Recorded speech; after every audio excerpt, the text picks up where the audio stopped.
Excellent. All right. Well, we're going to go ahead and get started. Well, welcome everyone. So glad you're here for part 2 of our Modern College Roadmap series. My name is Carrie Jorgensen, and I'm co-founder of Early Bird College. Before we dive in, I want to take a moment to introduce you to who's in the room today.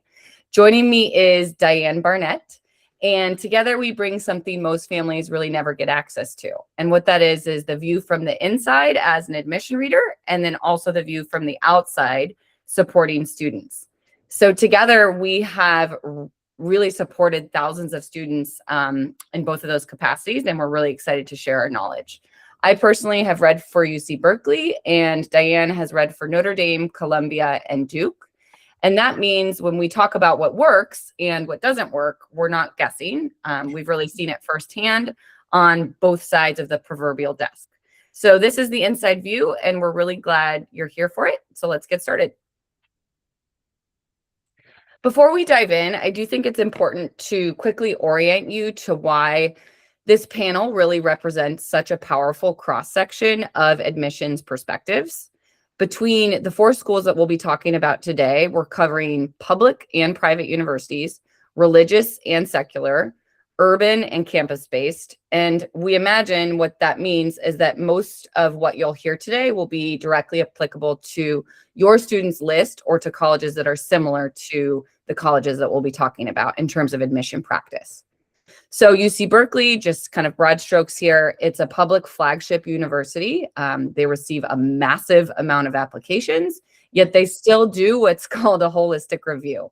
And they have a very different way of viewing applicants than a small private university that also does what's called a holistic review. Notre Dame, they bring a mission-driven, values-based lens that I think most families underestimate. So we'll dive a little deeper on that. Columbia is the Ivy League in the group here, and they have a special intellectual identity that's really centered around its core curriculum that they look for. More to come on that front. And then Duke rounds us out as a highly selective private research university, really with a collaborative culture that comes through in how they read files and what they look for.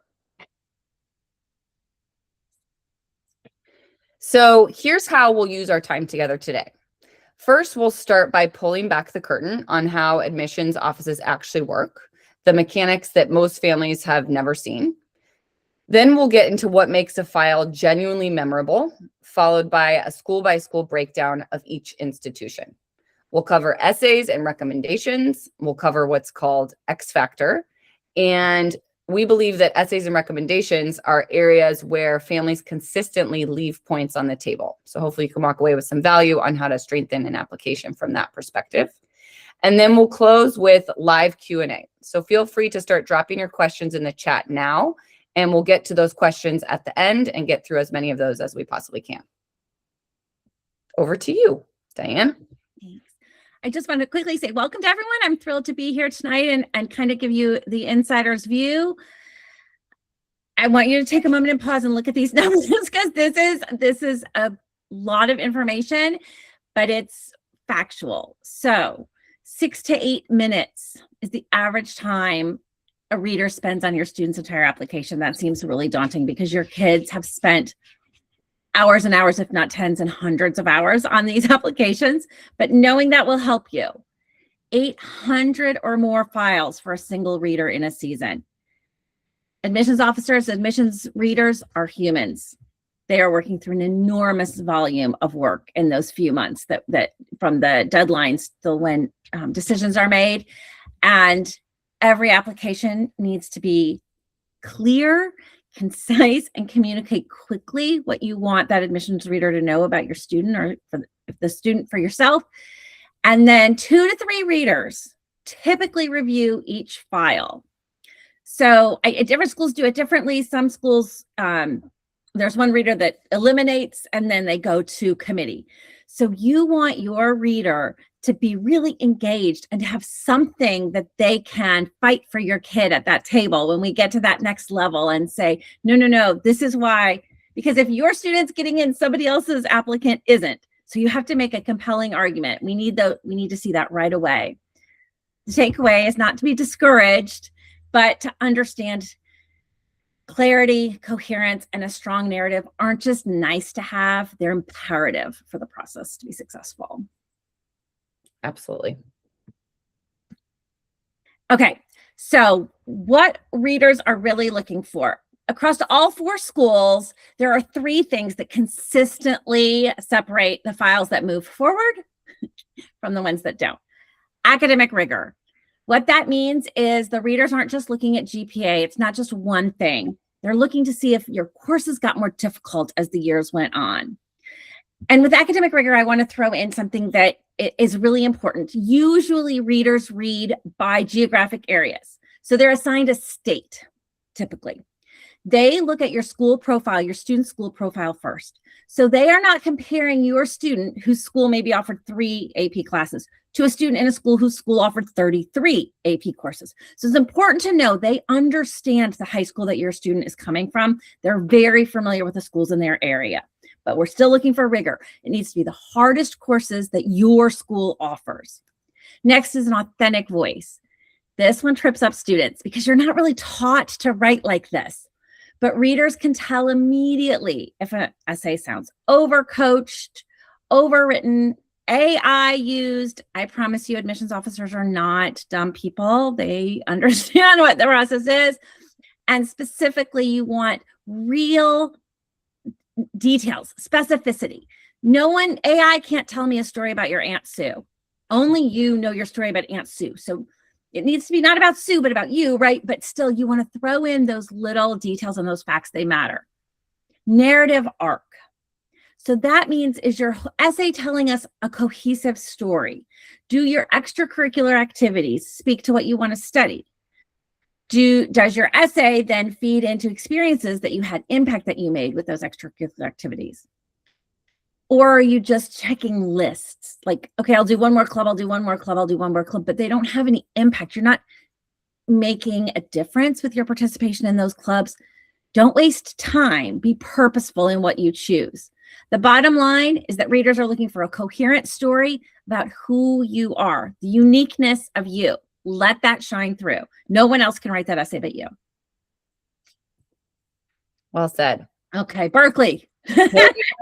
Okay, so let's start where I think a lot of families feel like there's a lot of mystery, and that's the UC system. So the UC system is comprised of 9 different undergraduate universities, and UC Berkeley is one of the most applied to universities in the world and within that system. And yet most families really have no idea how they actually make decisions. So here's what you need to know today. UC Berkeley does not use a checklist, which is a relief. They use what's called comprehensive review, or a holistic process built around 13 different criteria. And that means that your student isn't just being evaluated on test scores. In fact, test scores are not part of the equation at all at UC Berkeley.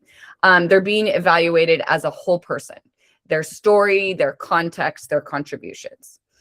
And so I've sat on that side of the process, and I've read those files. And what I can tell you is most students don't even know that these 13 criteria exist, which means that most students aren't necessarily intentionally building towards those criteria.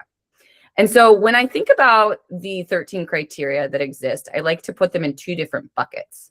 The first bucket is related to academic performance. And so what is looked at is academic GPA. You are read within, your reader is assigned to your high school, and they read all the files from your graduating class. So anybody in your graduating class that has submitted an application to UC Berkeley will be read by the same reader. And that reader is looking at academic GPA, and specifically GPA in all completed A through G courses, which we could do an entire webinar on A through G courses. But essentially what that means is it's a certain pattern of courses across history, English, math, science, language, arts, and electives. And so what's looked at is that you've taken the correct pattern of A through G classes, but that you've also gone well above those minimum of A through G coursework.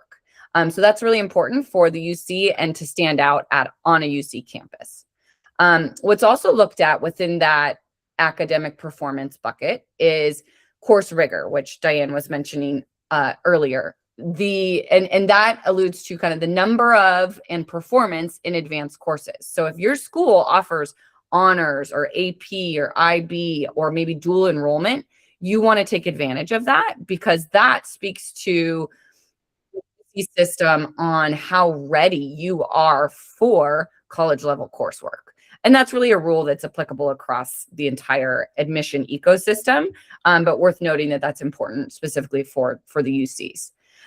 They're also looking at your senior year program. So the quality of the courses that you select for your senior year. Keep in mind that you're applying in October. The application is due at the end of November, early December timeframe. You're submitting during that timeframe. So you actually don't technically have grades for your senior year classes.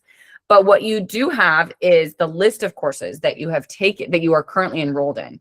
And again, this is something that's looked at across all admission offices, but it's important to note that the quality of your senior year is important. They don't want you to step off the gas, and they want to see that you're continuing to challenge yourself in your senior year. Your contextualized GPA is looked at. So your academic performance is considered in light of the opportunities available at your high school. So if 5 AP courses were available to you at your high school and you took all 5 AP courses, that would be looked at very favorably. That means you're taking full advantage of the rigor and performing well within your GPA, within the context of what's available to you. The UC system is also looking for outstanding performance, or in other words, demonstrated excellence in a specific academic subject area. They're also looking for special projects. So could be a research project or outstanding work on a special project in an academic field. So going really deep in one particular academic area.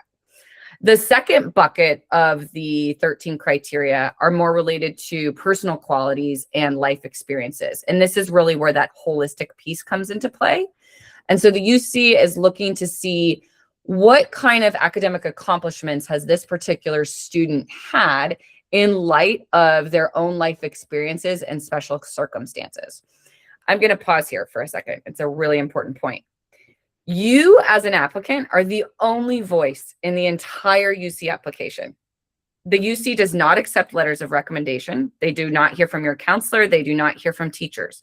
It is up to you as the applicant to let your reader know about your own unique life experience and special circumstances. You cannot assume that they understand the world that you come from. So if there is context that's important to share, that needs to come through in your PIQs or your personal insight questions, or it needs to come through in the additional comments section. And there's a really elegant way that you can shed light on a life circumstance, and something that I know Diane and I would both be happy to help you with crafting. UC is also looking for leadership potential, so demonstrated leadership through community service or student government. They're looking for special talents or achievements, recognition in areas like visual and performing arts, communications, or athletics, for instance. They're looking for special interests, so evidence of focused study and exploration of specific areas like other cultures, for instance. They're also looking for unique skills, demonstrated proficiency in languages other than English. One piece of the 13 criteria is also related to your school location. So the secondary school or the high school's location is looked at, because you have to remember that the UC is our public California schools, and it's the job of the UC to admit a geographically diverse group of students coming from the state of California, as well as some students from out of state and internationally.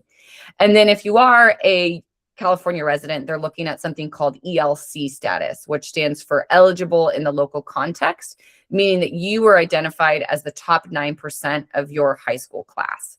So that's a lot that goes into 13 criteria. It's not a checklist. It's not like you must meet every criteria to get in. But what tends to happen is you're looking for exceptionalism across those criteria, at least in a handful of spaces that really that make your application rise to the top.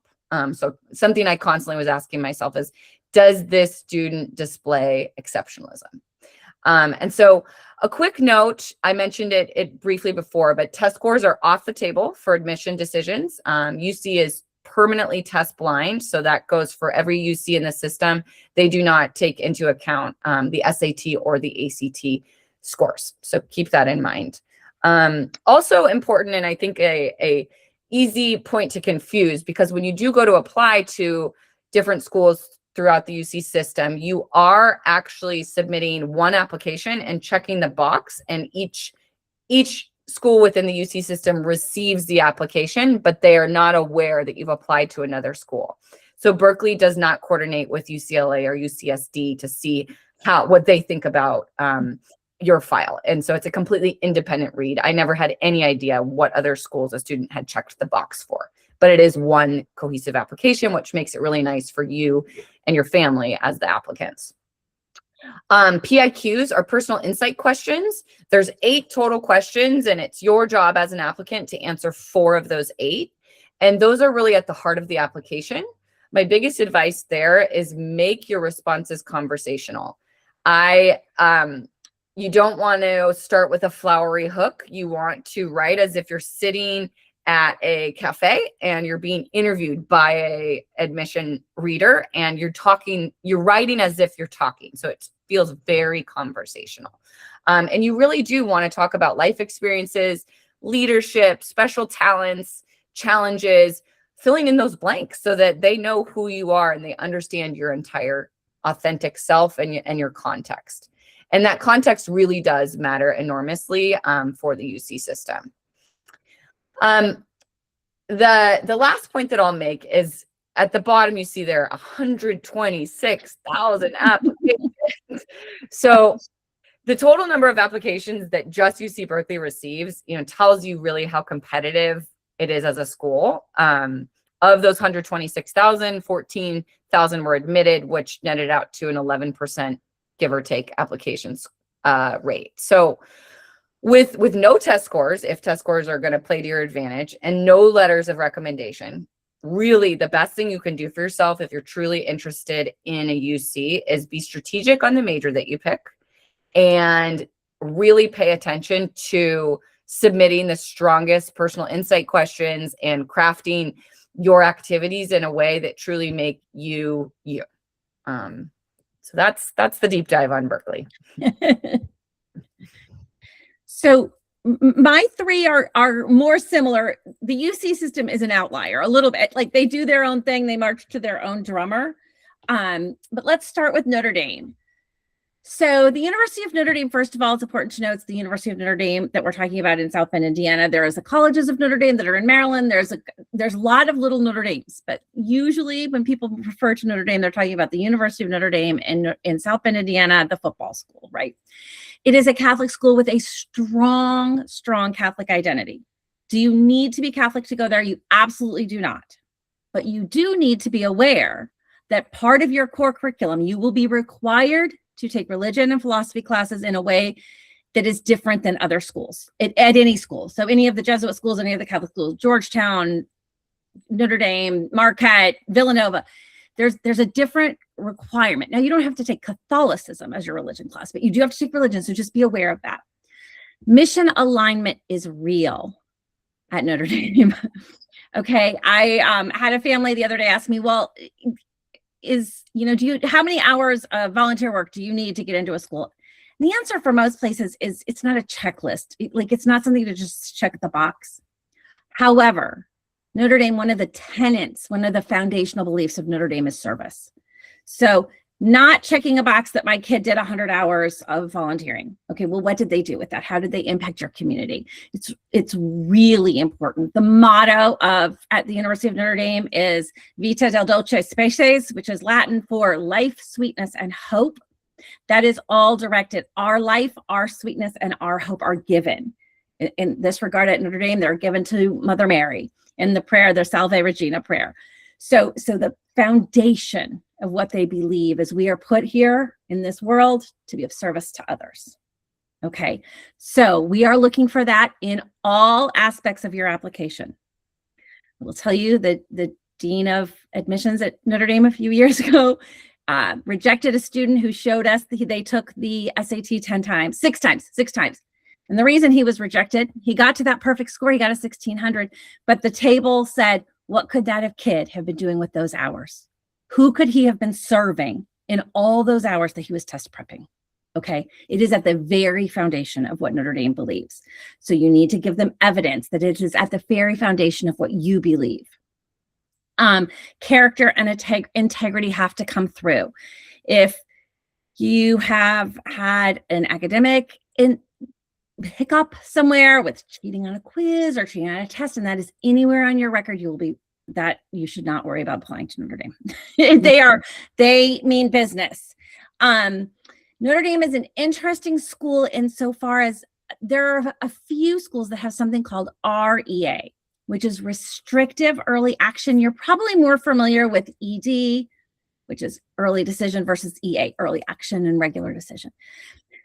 Early decision is binding. So if your student tries to go an ED route and they get into that school, that is their school. They have to pull all their other applications. Notre Dame does something a little different called restrictive early action, where you can apply. It's not binding. So you do not have to go there. You are not signing your choices away. But it does give you a slight edge. So the admit rates for restrictive early action for Notre Dame is about 12.5. Regular decision is about 9% for the class of 2030. So that's the kids that are in your kids' senior year this year at your high school. So it does give you some benefit. Strong emphasis is also placed on leadership. You can't just be in student council. You need to be the president of the senior class or the junior class or the whatever. And the reason that is important is because Notre Dame believes in giving, and all schools have amazing opportunities for your students, but Notre Dame specifically wants students who will take advantage of those opportunities. And by showing leadership, you are giving them evidence that you have taken advantage of opportunities and made them work for you. And then you've given back in service. Again, right? Service. It's a huge, cannot be underestimated at the University of Notre Dame. As you're going through and trying to make your decisions, one thing to keep in mind for Notre Dame, which is it has a higher percentage than Harvard and Yale on legacy admits. Notre Dame admits around 20% of their class every year from legacy students. That means their mother or their father, or we call it double dipping domers. So if your mom and dad went there, you're a double dipping domer. You're a domer is a person, a student who goes to the University of Notre Dame, and if both of your parents went there, and it does increase your odds at Notre Dame for sure. Okay, Columbia. So the Ivy League is the Ivy League, right? Columbia is different within that league, and all the schools really are. So it's really important if your student is looking for the Ivy League to decide what about each different school speaks to them. I tell my students, you really shouldn't be applying to every one of the schools in the Ivy League because they're incredibly different places. And how can you prove that you are a match for these places that are very, very divergent? I tell kids it's like dating, right? It's easier to ask somebody out on a date if you think they're going to say yes to you. So the schools are going to admit the kids that they think are going to say yes to them. It's called yield. It's not called yield in dating, but it's called yield in admissions. And it matters. One core part of Columbia's identity is their core curriculum. Every student takes the same foundational classes. So they are looking for students that have a strong foundation across the board. It's fine if you're better at STEM than in English, but you're going to take them all. So you better be ready to compete on all of those.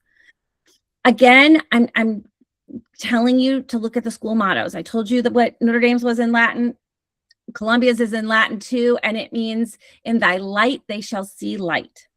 So what that means is what you bring, the light you bring, the knowledge you bring, the energy you bring, you share that with our campus. It's about community.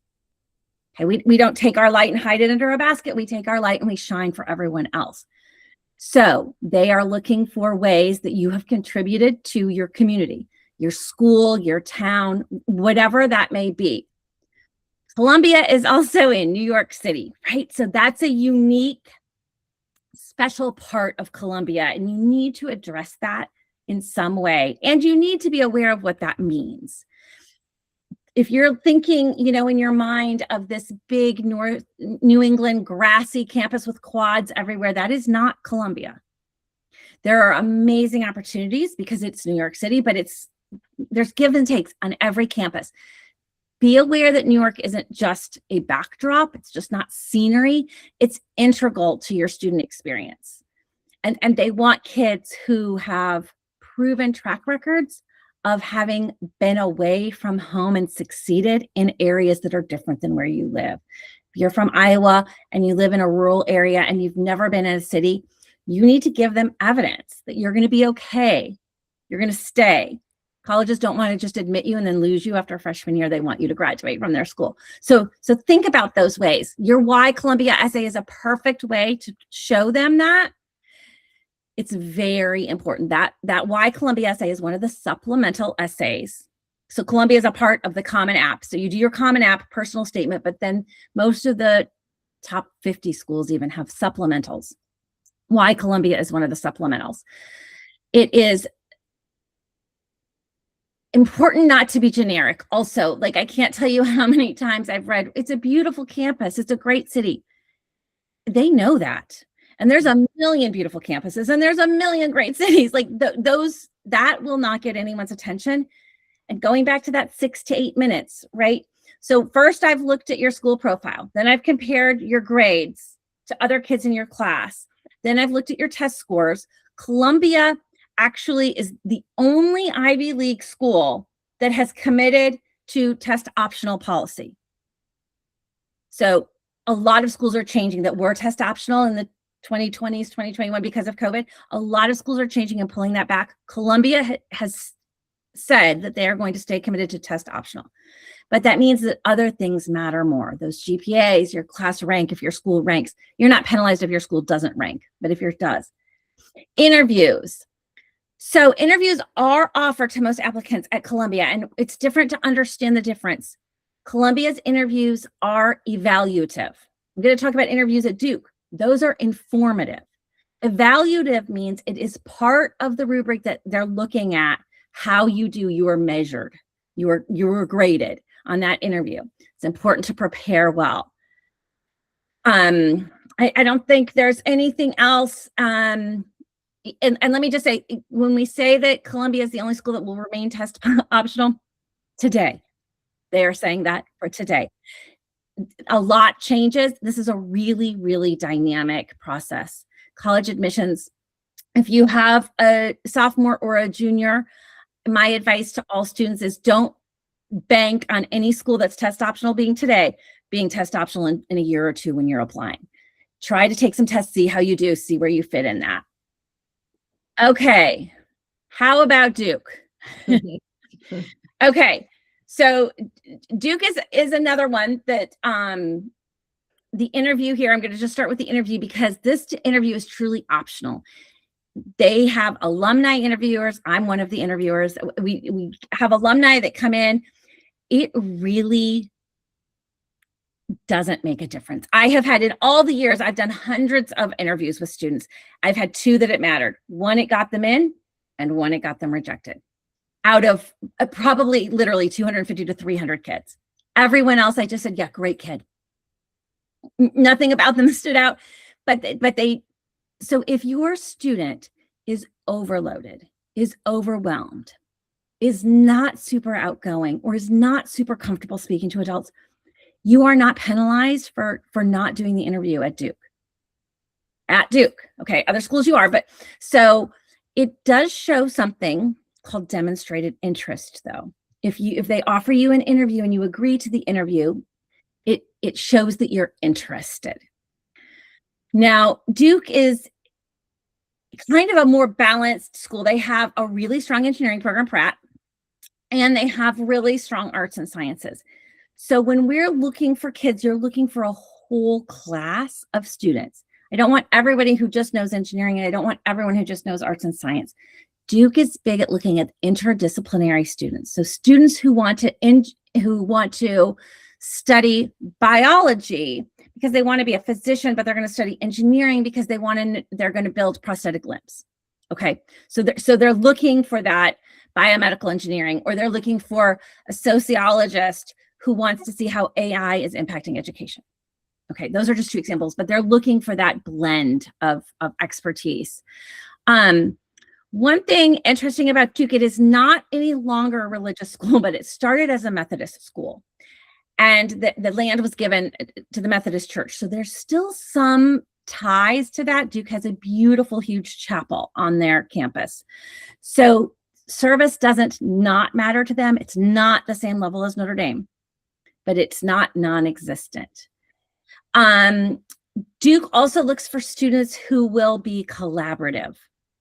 If your student hates group projects, you really should think that Duke might not be the place. My daughter just graduated last year, and that was probably the worst experience. That was the worst part of Duke for her. She probably in 4 years, well, she studied abroad. So in 7 semesters, she probably had 50 group projects.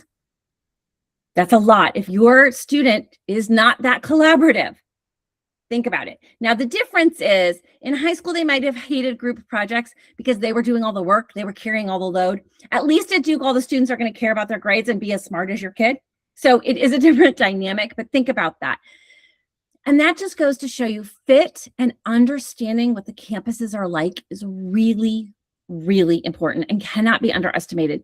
You need to really understand how my life will fit in.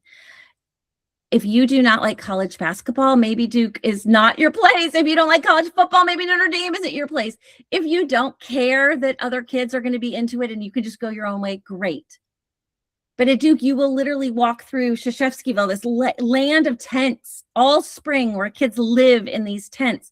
It is integral to the traditions and the stories that you will have as an alumni from that school. So think about those things. Early decision versus regular decision. At Duke, it matters significantly. Look at the difference of admission rates. ED, early decision, admit 13% this year. Regular decision, 3.7%. That is a huge advantage. However, you have to know, because early decision is binding, right? That means when you get in, you have to say, I will go to Duke and I will pull all my other applications. A lot of kids who apply to Duke are also applying to some of these Ivies. You know, there's kind of a set of schools that kids tend to apply to. So why Duke admits so many regular decision or early decision kids is because Duke is in a class of schools that have a high yield risk. And yield risk means those kids that get into Duke are also going to get into some other schools. Maybe the Ivies, maybe Harvard, maybe Brown, maybe Cornell, whatever. And they might choose those other schools. So a lot of kids that get admitted to Duke, believe it or not, do not go there. They do not end up yielding. So they offer a lot of ED because that's a guarantee those kids are going to come there. So there's a lot of strategy. There's a lot. We have given you a ton of information in a really short amount of time. But the why essays need to be detailed. They need to be specific to each school. They need to be, as opposed to UC, where you just check the boxes and your PIQs are all the same. Your why essays at all of my schools that I've talked about need to be very specific. There is no copy and paste, get rid of Notre Dame, put in Duke. That essay will not work. That will not. Now, Common App is the same. Your personal statement goes to all the schools. That's fine. But these supplementals need to be really specific, and you need to think about why you want to go there. Long before you start writing the why essay, you should have a why. So it's not too early to start doing that research. It's not too early to start watching those, you know, the virtual tours. If you can't go to these campuses, it's okay. Do some virtual tours, start doing your research early and think about where you want to go and what you want to do. I just want to go back really fast to Columbia. I just didn't mention the difference between admission rates. I'm sorry, I skipped that on Columbia. It's also a significant difference. So ED, 13.5%, regular decision, 4%. It is not that big of a disparity at all schools. It wasn't that big of a disparity at Notre Dame. But it's important that you understand how Tulane is famous. Tulane, if you really want to go to Tulane, you should do ED. You know, there's different schools, and you should just understand what schools put a bigger preference on ED. Not all schools do, but these do. Okay, sorry about jumping back and forth, Carrie. No, absolutely. I love what you said about looking at a school's motto. I often tell my students it's about when you're writing your why X college, it's about DNA matching. And you can get hints as to what a college really cares about when you look at their motto, when you look at their mission statement. And if that doesn't resonate with you, you're probably going to write a subpar why X college supplement, and then it's not going to end up being a fit. And so knowing that up front, why you match with a particular school and why it really intentionally belongs on your college list can pay off in dividends. Exactly. And I didn't mention Duke's. So Duke's, going back to what you started as Methodist. So Duke's motto is Erudito y Religio. So intelligence and religion. And what that really boils down to is a commitment to both intellectual growth and moral growth. So when I said they cared about some of the same things as Notre Dame, that moral component, that community, that service, that's what they care about, even though they're no longer an actively Methodist school, but they still have that in their DNA, and it does matter. It does matter at Duke. Absolutely. That community and that collaboration piece too. Yeah, absolutely.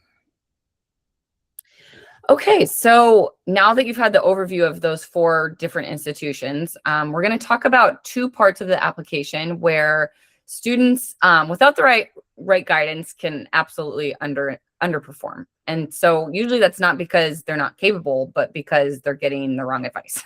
So we're here to change that. So regarding essays, really the biggest mistake is trying to sound impressive rather than trying to sound real. These are, again, real humans reading your application, and it is very obvious when your mom or AI has written something. We really want you to show and don't tell is the oldest advice in writing. You've probably heard that from, your English teachers from the very beginning. But it's still the most violated thing that we see in applications.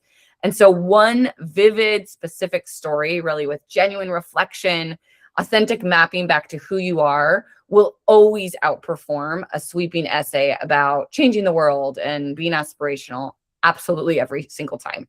And so if your student is drafting an essay about a sports injury or a mission trip or something that's a little bit more fluffy, it's important to have that conversation that there are thousands of other students writing about those exact same topics. And we all know that we each bring our own unique gifts to the table. And so it just takes digging a little bit deeper to find that thing that really unlocks a story that is super representative of who you are as a person and what you care about.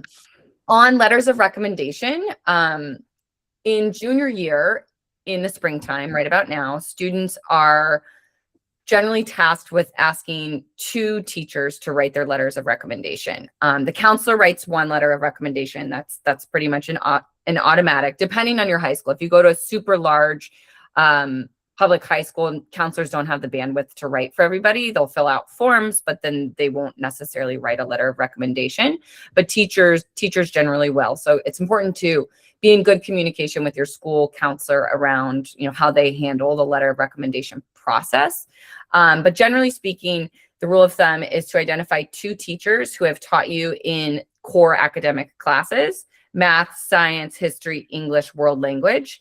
And it's even better if you can have teachers who are from junior year, definitely one from junior year, and then maybe one from sophomore year, or and then the cherry on top of that is somebody who's maybe taught you, but then also knows you in the context of an extracurricular. So maybe it's your Spanish teacher, but it's also your student body advisor, and they can talk about what you were like as student body president, but also as a Spanish teacher, a Spanish student in their classroom. And so when you're thinking about who to ask for your letter of recommendation, because letters of recommendation, I think, are really part of how an application can move from good to great, because it's validation from somebody who is not you. And it really is giving a perspective of you in the classroom, the intellectual contributions that you make, how you make others feel, what you've done within your school community, and all of those kind of core characteristics that colleges are really looking for, that you can't necessarily find from an essay or from grades and test scores. And so really, I would go for a teacher that can tell a story a reader could only know from really actually spending time with that student. Generic praise, like, she's one of the most dedicated students I've ever taught. That's very nice, but that blurs into every other letter. And every person writes that, right? Right. Yeah. So for my top students, when I used to write letters, when I worked as a college counselor in high schools, I would always try to really quantify it. And it would be something like, if this was a truly standout student, I would say, in the 7 years I've been a high school counselor, this is a top 5 student for me. Okay, wow, that has a lot more weight than she's one of the most dedicated students I've ever taught. So just, be mindful of who you're asking to write your letter of recommendation. Obviously, you can't ask a teacher to say anything in particular about you, but the student knows, the teacher that really connects with them, who really knows who they are as an individual, is really the one that you want to ask, and the one you have the genuine relationship with. And so that's really a important thing to be mindful of as you're picking your recommenders. And then sometimes, not always, an outside recommendation can be helpful as well. So maybe you're a student who has worked 3 years for a local ice cream shop, and you've gotten to know the owner, and the owner really thinks highly of you, and you've worked your way up as the lead ice cream scooper, and they can say something about your work ethic and something that maybe a admission officer couldn't get anywhere else in your application. Having a recommendation from that ice cream shop owner could absolutely be valuable. So keep that in mind, that you can always introduce a different angle if appropriate. Mm-hmm.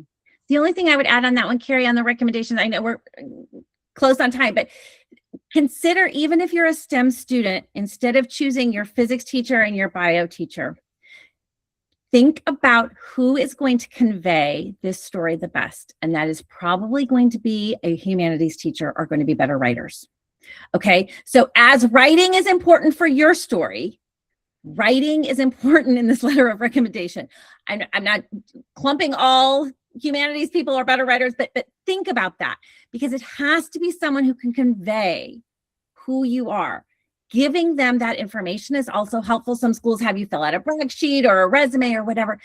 If your teacher only knows you in one context, I agree with Carrie. It's best if your physics teacher also taught coached soccer and you did both, great. But if they only know you in one venue, give them information about what you do outside of their classroom.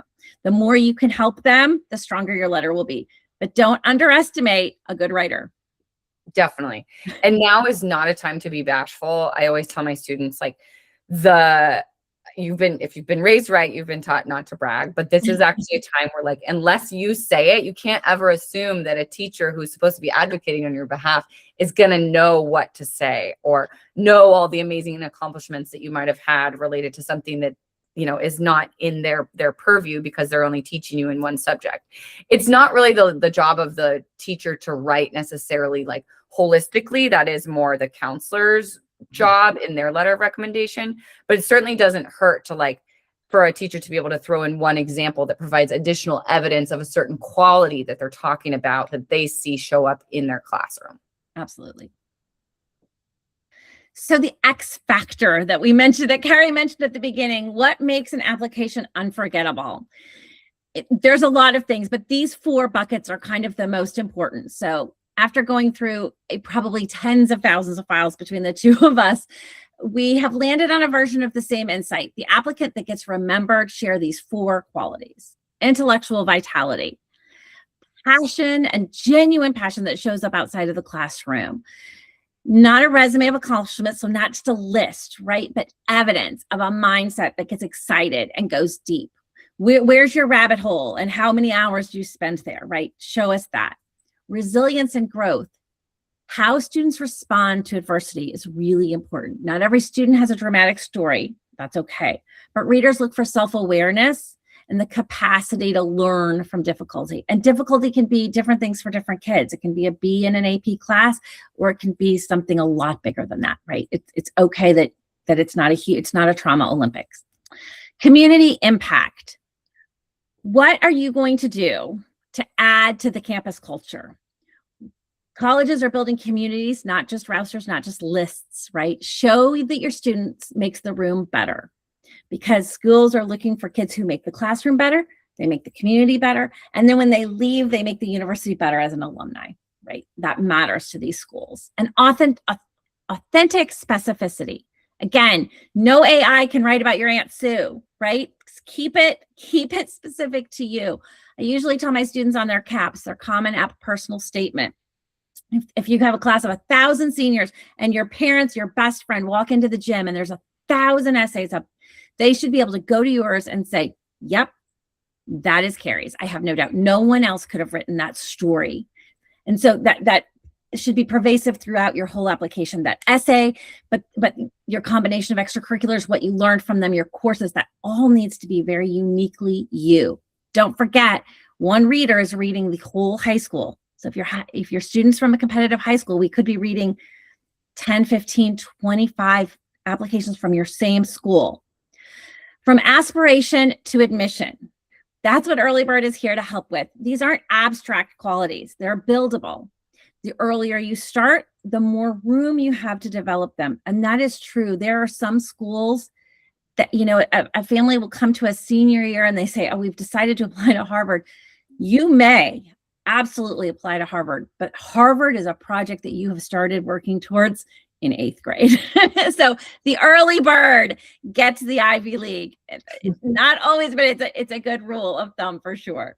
Absolutely. And it's just about building self-awareness from a young age so you can harness who you are and develop and grow into the person that you're meant to be.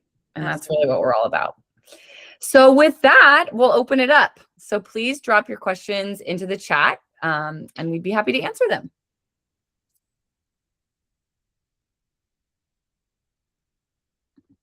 Don't be shy. Any questions? Any questions? A good question. And if anybody has to peel off, you're more than welcome to email us as well. And that's Carrie@earlybirdcollege.com.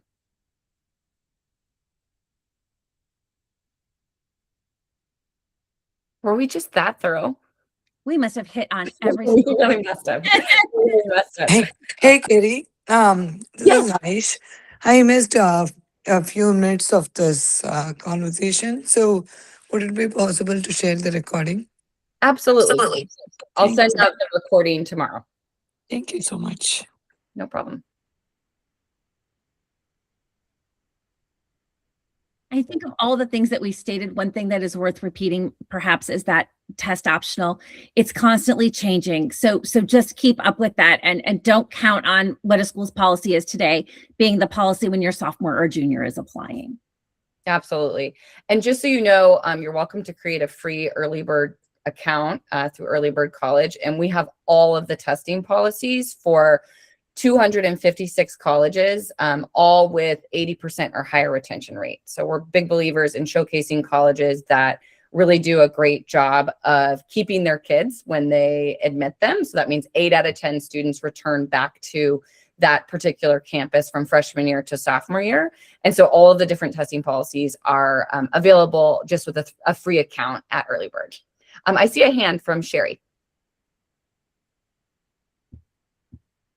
Need to open my mic. Hi, I just want to say this was extremely helpful and really gave a global overview of some of the things that these particular colleges look for and that also other colleges like them. I was just curious about your opinion about what to do in the summer, because there's so many options. And is it just the same variety of ways that the different schools look at students' involvement in the summer? What if you did nothing in the summer? What's your opinion on the summer? Such a great question. Thank you so much for that. Diane, you go ahead and I'll share. I just have a nugget that's Duke specific, but it's more of a global answer, Sherry. So one thing, Duke has been fighting kind of a bad rap of only being a rich kid school. It's not, but it has that reputation. So I will tell you, 2 years ago, so the students who are sophomores in college now, of the 60,000 applicants at Duke, we had less than 5,000 students who had ever had a job at all during high school, but specifically a summer job, right? So of those 5,000 out of 60,000, the admit rate in that pool of 5,000 kids was 79%. That is way higher than any other percentage. So it's not just students who worked because their family needed it. That's one subset of kids. That's very real and genuine. But working similar to sports, but different. You show up on time. You do what you're told. Sometimes that means you clean the bathroom at the end of the shift, right? It's not about glory. It's about showing up, being a part of the team that works together, and having dedication. I cannot underestimate, and kids just aren't doing it anymore, which also makes it unique. I can't underestimate getting a job. And it doesn't have to be fancy. It doesn't have to be at a research laboratory. It can be a Dairy Queen. Sometimes the less fancy better, because what you're doing is similar to taking an AP or an honors course. You're validating you're ready for college level coursework. By getting a job, you're validating that you are ready to learn real world skills and become a contributing member to society. Obviously within reason. We understand you're teenagers. We want you to continue to do developmentally appropriate things and have fun and do all of that. But if you can devote even a couple hours a week to a part-time job and then be able to reflect adequately about that job on an application, it really, really can pay off. And sure, your question is a great seed to me promoting our next webinar, which is scheduled for Thursday, May 7th, and is a deep dive on how to really make the most of your summer. And we'll be covering a bunch of different topics ranging from community college courses to summer jobs to kind of a big buzzword right now is pre-college programs, and really explaining how to leverage what makes a great summer. One more kind of high level answer related to summers that I'll leave everybody with is I always think, kids are so overprogrammed and so stressed, just trying to keep up with, 5, 6 AP honors classes and their regular academic load. Use the summer to your advantage. And so maybe there's something that you've always wanted to do and go deeper on to really strengthen your interest in something, but it's just too much to do from the 9 months of the school year. We'll use summer to take advantage and go deeper, so that you don't have to pile up necessarily during the school year. But do nothing is not the choice. Do nothing is not the good. Yeah. Yeah. Rest and balance, but not do nothing all summer. Absolutely. Great. Well, we'll wrap up. Like I said, feel free to email any questions that you have. We will be sending the recording, so you'll have access to that, and we'll definitely be inviting you to the third webinar in our 5-part series focusing on summer as well. But just a quick last note. And so this is a quick insight into what our platform at Early Bird College looks like. And it really does track students' progress across academics, test prep, summer planning, helps with resume building. And it's really everything you could possibly need to get through from what we call aspiration to admission, under one hood. So please take a look and at the very least create that free account, because there's some really great intel for you as families to start to think about and look at. So in terms of what's next, we'll leave you with a link to a 1-minute survey. I'll also include that in the email for tomorrow when I send out the recording. But if you could take the time to take the 1-minute survey, we'd really appreciate it. And in exchange, we'd be delighted to give you 1 month free on the platform. And then, of course, register for part 3. And we'll be excited to continue on really topical information related to college planning. So thanks so much. Thank you all. Have a good evening.